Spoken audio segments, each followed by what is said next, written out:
Mesdames et messieurs, bienvenue à Tallinn, T-A-L-L-I-N-N, capitale de l'Estonie.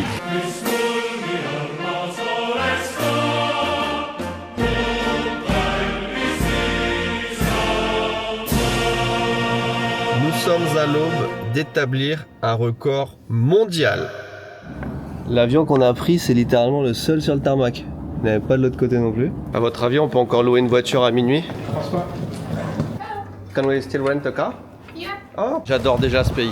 On loue une voiture à minuit parce qu'ils attendent que le dernier avion arrive avant de fermer, avant que le dernier passager soit sorti. Et on peut même louer une voiture avec la photo de son permis de conduire. Pas comme en France, où je me suis déjà fait avoir. Il y a encore 3 jours, je ne connaissais même pas le nom de la capitale. Je connais absolument rien de ce pays. Qu'est-ce que vous connaissez de l'Estonie? Un fun fact, un truc? Que c'est une des digital nations de l'Europe. Ok, chiant. C'est juste à il y a côté de la 5000 Russie. villes. Et un autre, la compagnie de service type Bolt. taxi Bolt est originaire d'Estonie. On ne sait pas plus. Ce qu'on avait prévu demain, c'est d'aller en Russie. Mais attention, il y a en Estonie un petit bras de route où tu passes en Russie. Donc techniquement, tu es en Russie, mais t'as pas le droit de sortir de ta voiture. Genre juste tu passes. Et t'as pas le droit de sortir de ta voiture plus d'1 minute. Et il y a un panneau qui t'a dit surtout tu n'as pas le droit de t'arrêter plus de 1 minute. Il y a encore un autre drapeau là juste derrière. C'est marrant, il y a des pays qui sont vraiment fiers de mettre leur drapeau. C'est beau, hein, c'est propre. Hein. Franchement, on dirait que la ville, elle est belle.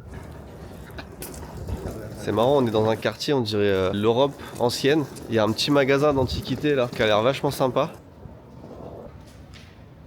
C'est l'ambassade de Russie. Ah, d'où les forces de police aussi là et tout. Et tous les messages plein de douceur sur les panneaux. Ah oui. Bon, effectivement, on est juste à. On est quoi? On est à 100 bornes de la Russie, un truc comme ça. Donc normal qu'ils se sentent un peu concernés par ce qui se passe. Je crois que les frontières elles ont été bien barricadées en titan.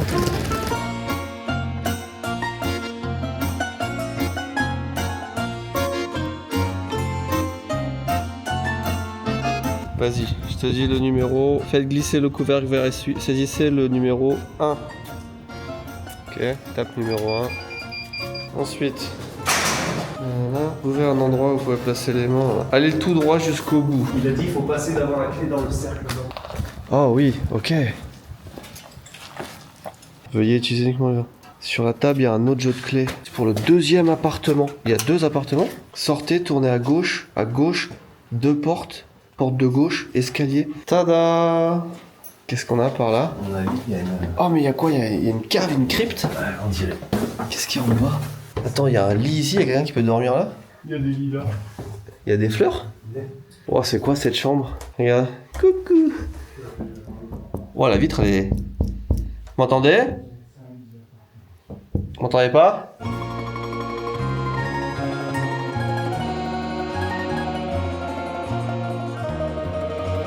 Oh putain, c'est encore un escalier comme ça. Ça a l'air incroyable cette maison.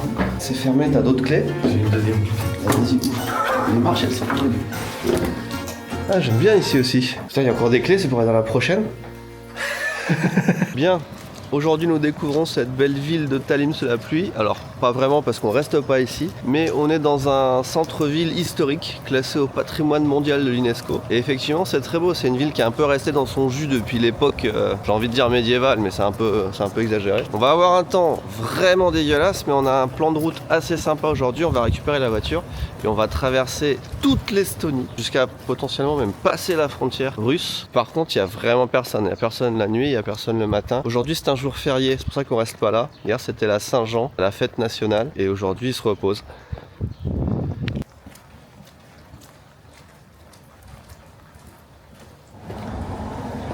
On va se tenter un petit combini histoire de prendre un truc à boire et à manger vite fait dans la voiture. J'ai peur de ne pas trouver de restaurant. Comme ça qu'on regarde la culture locale. Vous comprenez ça, être épicerie? Oui, ça me dit quelque chose. Hein. Oh, regarde, je trouvais le concurrent de Haribo, ça s'appelle les Finis. Ils ont les bananes, ils ont les bonbons, les omelettes. On voit qu'on est en Europe, il n'y a pas grand chose qui diffère de la France. C'est les mêmes marques, Barilla, Knorr. S'il y a du jus de fruits, Culus. Oh! Et Pim's Milka framboise. Le plan, c'est qu'en ce moment, on est tout au nord de l'Estonie et on va descendre au sud-est pour se rapprocher de la frontière. Il y a à peu près quoi, 250-300 km et à peu près 3 heures de route.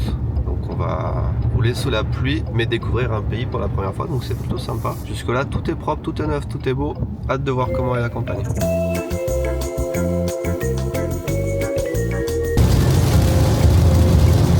Bon, ça fait 1 heure qu'on roule sous la pluie, sous une nationale où il n'y a rien à voir, c'est plat, il y a des arbres. On se croirait en France tout simplement. On se trouve devant le premier attrait touristique de la région qui est juste derrière moi. Là, voilà.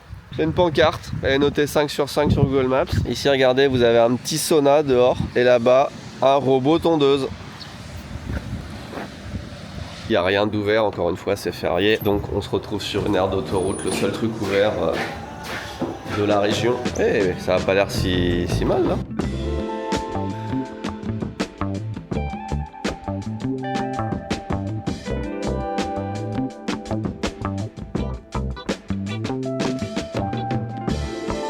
Je sais pas ce que t'en penses, j'avais aucun a priori sur l'Estonie, en bien, en mal, en moderne, en vieux, etc. Les premières images qu'on a, c'est quand même que tout est super beau, super propre, super bien organisé, moderne.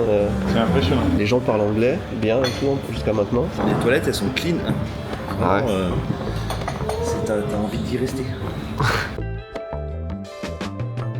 Ils ont l'air bizarres tes pancakes quand même. Ouais, ils ont l'air super secs. Ouais, ils ont l'air hyper secs. Le cadre est très sympa pour une aire d'autoroute. Il n'y a pas d'autoroute, j'ai l'impression. Tout est gratuit, tout est une grande nationale 2 fois 2 voies. Le samplon à 1,06€ à peu près, c'est cher? Je sais pas. C'est pas.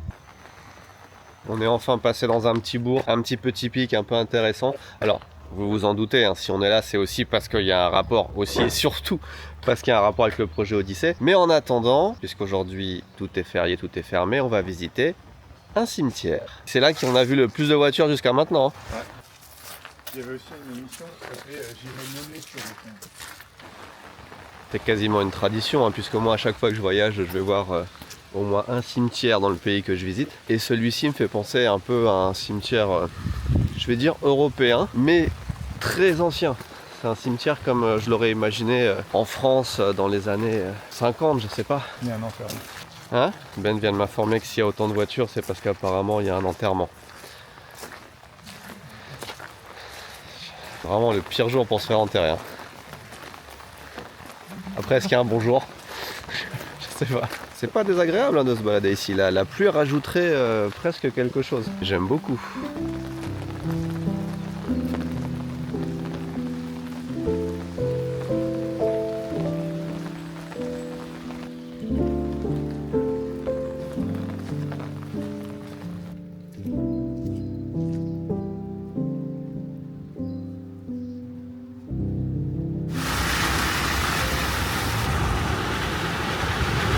On est à 10 minutes, 9 minutes, 9 km 5 de l'endroit qui traverse la Russie supposément. Il n'y a aucun signe qu'on est à côté de la Russie. C'est assez fou. Enfin, il n'y a même pas de panneau qui indique une frontière qui arrive, il n'y a rien.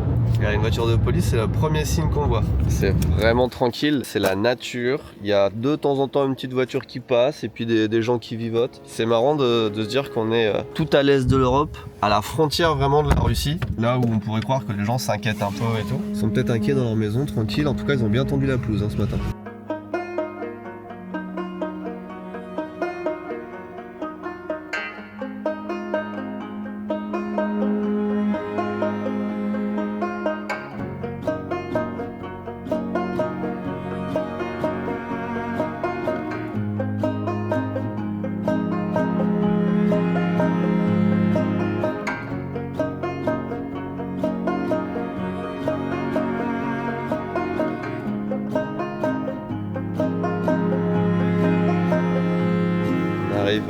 Devant une école abandonnée. Alors il y a encore du monde qui est là, mais comme je le disais, c'est plus un lieu de villégiature que d'habitation, je pense. Et là, oui, effectivement, j'ai l'impression qu'ils laissent pas trop de bâtiments à l'abandon non plus. C'est-à-dire qu'un bâtiment à l'abandon, je pense, a plus tendance à revenir dans la communauté, tout le monde s'en sert. Ce sont des anciennes écoles, les cantines ont été gérées pendant une période par des soldats. On voit beaucoup la police passer quand même, hein, mine de rien.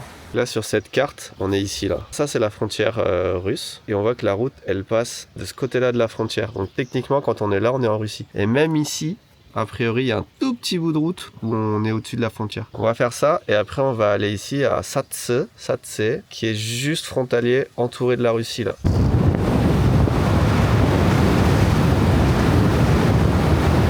La vraie question c'est est-ce que là on va passer en Russie ou pas, ou est-ce qu'ils ont fait un mini détour. On y est dans, allez, 20 secondes. Ah bah on y est, regarde, il y a des barbelés, c'est la Russie. On passe en Russie, stop, freine, stop, non pas encore, on est dedans, stop, arrête. Ah, retourne. Mais oui, je t'ai dit on est passé. Mais je t'ai dit t'arrêter, tu t'es pas arrêté. Mais on n'a pas le droit de s'arrêter. Allez, on repasse en Russie une deuxième fois. Regarde, il y a les panneaux qui te disent interdiction de marcher. Là on est en Russie là. Ah, voilà. Là, on est en Russie. Là, et là on repasse la frontière. Attends, regarde, on est en Russie. Et là on repasse la frontière. Allez, on va repasser une troisième fois en Russie. Vas-y, va tout doucement. Allez, tout doucement. on fait pareil. Hop, ça y est, j'ai fait 2 fois en Russie. Vous êtes des cons. Alors ça, c'était le prélude, le preview. Maintenant, on va passer sur une autre bande, si c'est pas fermé. Alors c'est vraiment là qu'on va rentrer encore plus profondément en Russie, parce qu'il y a une bande de 1 km. Il y a des gens qui habitent, hein, regarde. Vous entrez le territoire de la Fédération de Russie, interdiction de s'arrêter en véhicule et de passer à pied sur le prochain 1 km. D'un coup, le ciel s'est couvert, il commence à pleuvoir, il fait tout gris. Il va faire gris pendant 1 km qu'on est en Russie. Je pense que je suis jamais allé sur un territoire, à part dans un aéroport. Je reste genre moins de 2 minutes. Ah, il y a quand même des militaires un peu. Hein. Maintenant, le but, c'est d'aller dans la ville, enfin pas la ville, le village le plus proche de la Russie. On a vraiment un village de gens qui habitent collés à la Russie. On va voir ce que ça donne. On va peut-être manger là-bas. Même.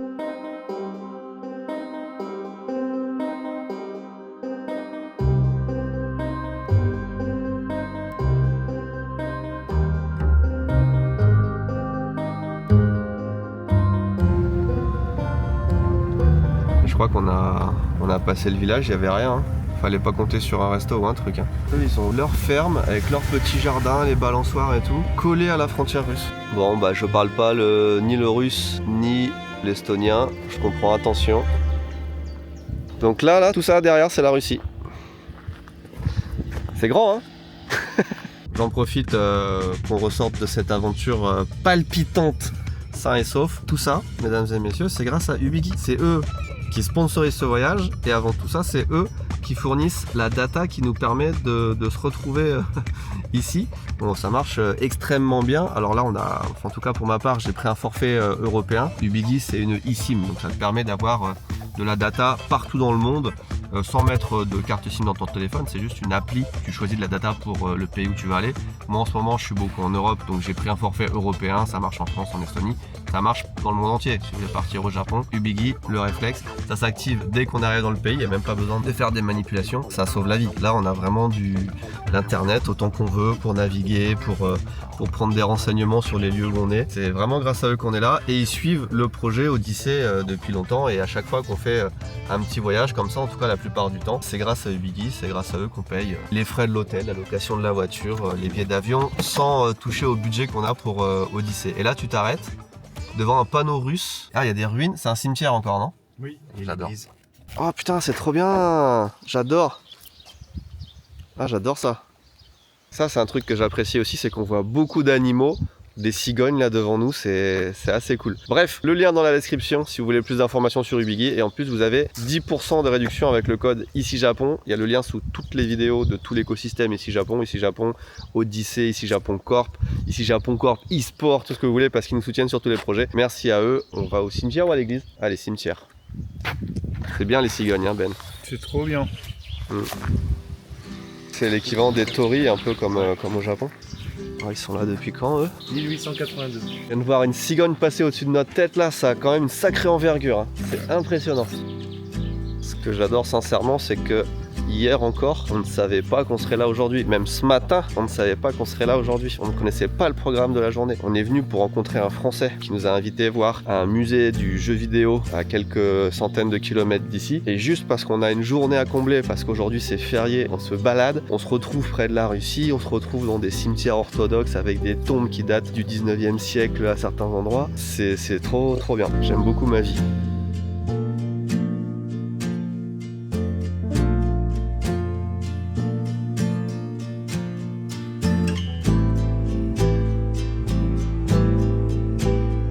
Alors apparemment dans ce petit village il y a un restaurant qui est noté 4,9 sur 5 sur Google Maps, qui a l'air d'être devant nous mais je sais pas si c'est ouvert. La soupe Kolmekai 7 €, ils vendent que des soupes. C'est fermé hein, finalement, c'est juste un petit couple de personnes âgées qui profitent de la vie sur son petit patio, sa petite véranda, avec des cigognes qui passent. Donc on va essayer le bled d'à côté. On est vraiment, rendez-vous compte, au milieu de nulle part. On repasse 1 km en Russie.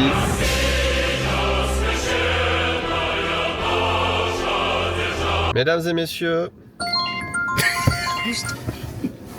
Mais pourquoi ils arrêtent pas de m'appeler? nous sommes à l'aube d'établir un record mondial, non officiel, mais néanmoins j'imagine un record mondial, puisque dans quelques secondes, tous les trois ici présents, nous allons traverser le pays le plus grand du monde, le plus rapidement du monde. D'ailleurs, jamais aucun pays du monde n'aura été traversé aussi rapidement. Nous sommes au sud-est, en Estonie, près de la frontière russe. Et la route 178 qu'on emprunte va traverser la Russie, je dis bien traverser puisqu'on rentre par un point, on ressort par un autre, va traverser la Russie sur 30 mètres. Et nous allons chronométrer en combien de temps on va passer ça. Ce sera le passage dans un pays le plus rapide et en plus dans le plus grand pays du monde. C'est parti. Allez, on y va en respectant les limitations de vitesse. Attention.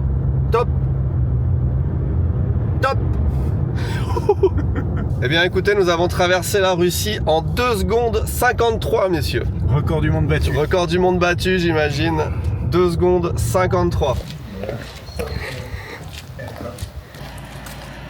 On n'arrive pas à trouver de restaurant, il n'y a nulle part où manger. Donc on va tenter notre chance dans un sanatorium. Il y a une ambulance là juste à côté, ça vous donne un indice de ce que c'est qu'un sanatorium si vous ne savez pas. C'est un espèce d'hôpital un peu ancien, à la montagne où tu fais des bains, etc. À l'époque, c'est là où tu traitais la tuberculose, les machins comme ça. Et on regarde s'ils ont un restaurant. C'est vraiment un hôpital. Is it open? Yes? Un deuxième étage. C'est là-bas, on prend 2e étage? Oui. Ah non, regarde, l'arrêt resto. Bah, c'est là. Oh, j'adore. Can we... For 3 people? Ok, thank you. Même elle se marre. Oui, elle s'attendait pas. Même elle se marre. Thank you. Alors moi, on a le droit de manger ici, mais les gens sont étonnés qu'on veuille le faire. 12 € par personne, ça va? Ça a l'air vachement bon, regarde. Ils voulaient pas venir, je les ai presque forcés, mais je suis sûr que c'est pas mal. Hein. Ils sont morts de rire. C'est quoi ça? Qu'est-ce que tu prends là? Tu sais ce que c'est? Oui. Oui. C'est de la crème fraîche, betterave et plusieurs condiments, Comment tu sais? cornichons, etc. C'est très très bon, je vous assure. Bah écoute, moi je suis content avec mon plat de la campagne estonienne là.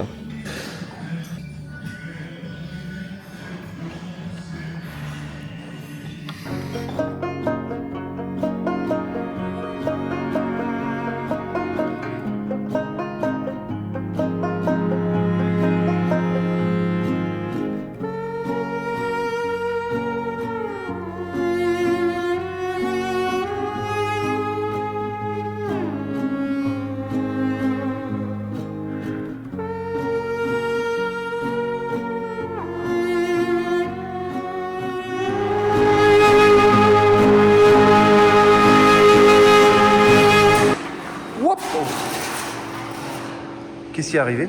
C'est un bunker pour missiles russes apparemment parce qu'il y a plein de restes comme ça de la guerre froide, je pense. Ouais. J'ai eu la bonne idée de mettre mon drone dedans en vol stationnaire. J'ai jamais crashé un drone de ma vie. Et là j'ai eu la bonne idée de le laisser en vol stationnaire à l'intérieur. Alors que j'avais même pas la télécommande dans les mains. Il s'est éclaté, il est parti en trompe contre le plafond. Regarde, on est dans une forêt très marécageuse là parce qu'il a beaucoup plu. Et il y a des bâtiments soviétiques abandonnés à droite à gauche. Là regarde à droite, il y a un mur.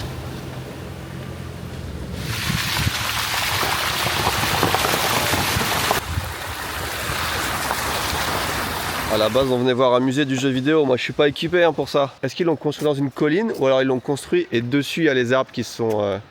Il n'y avait pas d'arbres je pense à la base.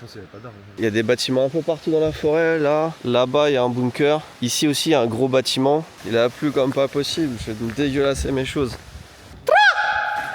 Ça porte hein. On va éviter de passer là-dessus. Non on va passer là-dessous, regarde. Et on n'est pas mort. Oh ça c'était... Ouais c'est des silos à missiles. Et là même si tu chuchotes, les gens ils t'entendent de loin.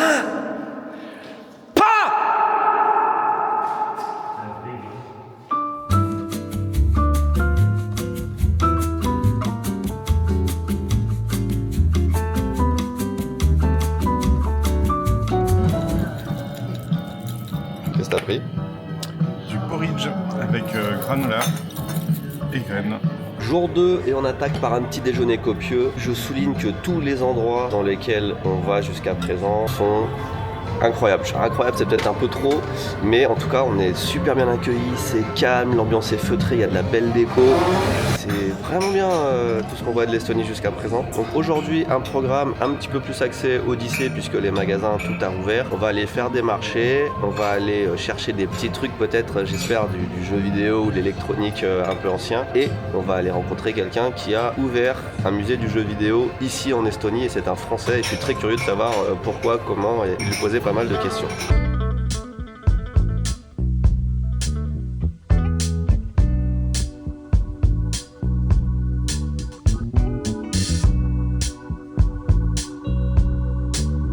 On est dans un marché couvert. Apparemment, c'est un marché de type brocante et c'est ça qu'on a hâte de voir.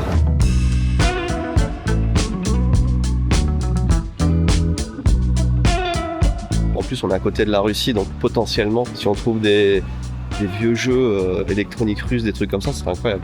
Ça passera pas dans l'avion. Oh putain, ça c'est stylé ça. Première vitrine à laquelle je m'arrête, c'est des médailles de la Seconde Guerre mondiale. T'as des médailles russes, des médailles nazies, des trucs comme ça.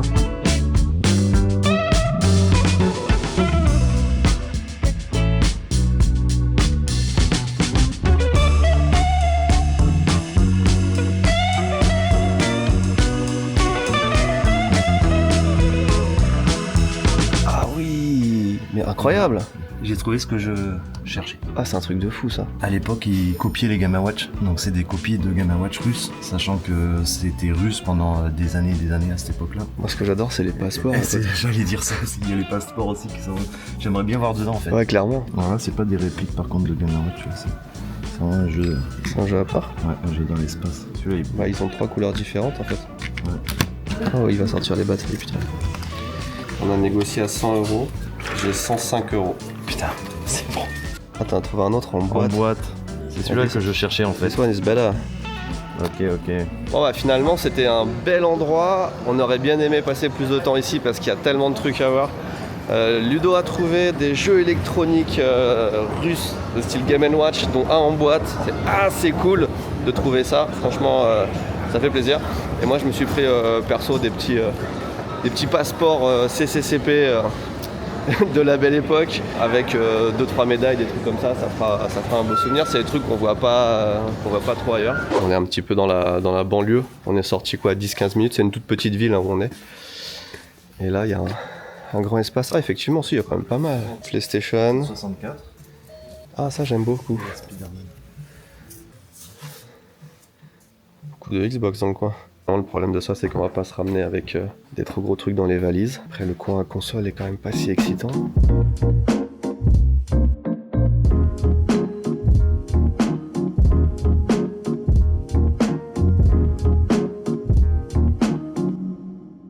Quand la Game Boy est produite, elle sort du Japon. Pour l'import en Russie, c'est niet, quoi, c'est interdit. Et puis quand l'Union soviétique s'effondre, de toute façon, c'est trop cher. Les gens n'ont pas les moyens d'acheter une Game Boy. Donc en fait, l'alternative, c'est ça, quoi, c'est Brick Game. En fait, c'était des clones de Tetris. Donc ça, moi, quand j'étais gamin, je me rappelle de ça. Au début, c'est juste un Tetris, mais très vite, ils commencent à les vendre avec des built-in games dedans. Il y a un jeu de char, t'as un jeu de plateforme, t'as un jeu de bagnole, et tous les graphiques sont faits par des cubes de Tetris, quoi. Du coup quand tu prends une Game Boy là... Ils connaissent pas. Ils connaissent pas. Rien à voir, mais haut, bas, gauche, droite.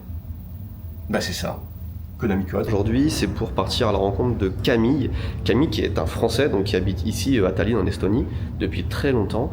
Et il a fondé un musée du jeu vidéo dans la ville. Pour l'instant, c'est un musée provisoire parce qu'il va être déplacé dans un musée plus gros. Ici, on est d'ailleurs au cœur d'un musée. Et il a un petit espace, mais aussi avec une grosse réserve. Et le but, c'est de déménager dans un endroit plus grand quand l'autre bâtiment sera aménagé. Mais ce qui nous intéresse ici, c'est pas forcément le musée en lui-même, c'est plus l'histoire. Déjà, moi, ce qui m'intéresse, c'est que pourquoi il y a des Français partout dans le monde, à l'image de Joseph Rodon au Japon, qui s'occupent de la préservation du jeu vidéo dans des pays qui sont à la base pas les leurs. Je trouve ça super intéressant. Et aussi l'histoire du jeu vidéo d'Estonie et plus généralement de l'Union soviétique, parce qu'avant c'était l'URSS, CCCP ici. Du coup, ils ont un passé vidéoludique qui est totalement différent du nôtre. Je suis Camille Aurélie, je suis le cofondateur du musée du jeu vidéo en Estonie, Level Up, depuis 2018, qui fait maintenant partie de la Bibliothèque nationale d'Estonie. Et à côté, je dirige avec mon collègue le département Nouveaux Médias de l'Académie des Arts d'Estonie. Comment t'en es arrivé, toi, en tant que Français,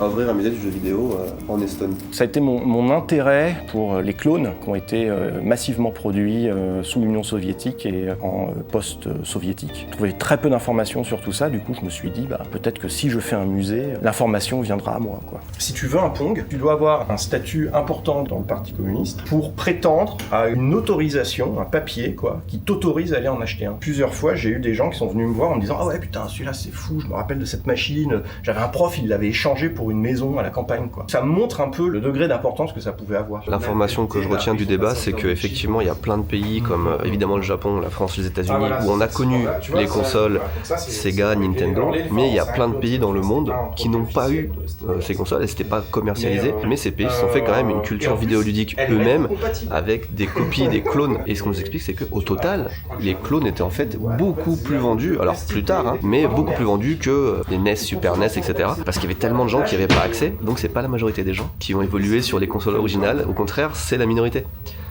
J'avais jamais vu ça comme ça en fait. Tout ce que vous voyez ici, il y a une ou deux pièces qui viennent de Camille lui-même, mais sinon c'est que des donations. C'est des gens qui en voyant le musée ou les expositions viennent amener spontanément leur jeu vidéo pour dire je veux participer, mettez ça en valeur. Tout ce qu'on a ici, c'est des dons. C'est trop bien. Merci pour l'accueil. Merci à vous d'être venus. Merci Camille. Salut. Et c'est déjà la fin de ce petit voyage en Estonie qui aurait été très plaisant ma foi. Je pense qu'on a appris pas mal de choses. La première chose c'est sur le pays en lui-même, l'Estonie, qu'on pensait peut-être plus proche d'un pays de l'Est russe, mais en fait ça ressemble beaucoup à la Suède par exemple. C'est l'Europe très moderne et c'est très plaisant, très nature aussi. On a beaucoup aimé se balader dans ce pays. Et au sujet du musée du jeu vidéo en construction ici, on a aussi appris pas mal, notamment sur les bonnes idées qui ont été mises en place par une petite équipe avec très peu de moyens. Il y a des trucs assez sympas qui sont développés. Et puis il y a toute cette culture autour du jeu soviétique. C'est toujours intéressant d'entendre le point de vue de personnes qui connaissent bien ça. Donc on a pas mal appris. Au fur et à mesure de tous ces voyages à droite à gauche, on apprend de plus en plus et ça nous aide à créer la meilleure expérience possible pour Odyssée. Donc on va continuer comme ça. J'ai hâte de savoir quel sera le prochain pays. Il y a encore plein de trucs à découvrir, plein de pays partout dans le monde où il y a des initiatives comme ça un petit peu sympas et des cultures à découvrir en même temps parce que c'est aussi ça le projet, c'est découvrir plein de choses et on espère que ça va continuer. Des bisous. J'ai peur.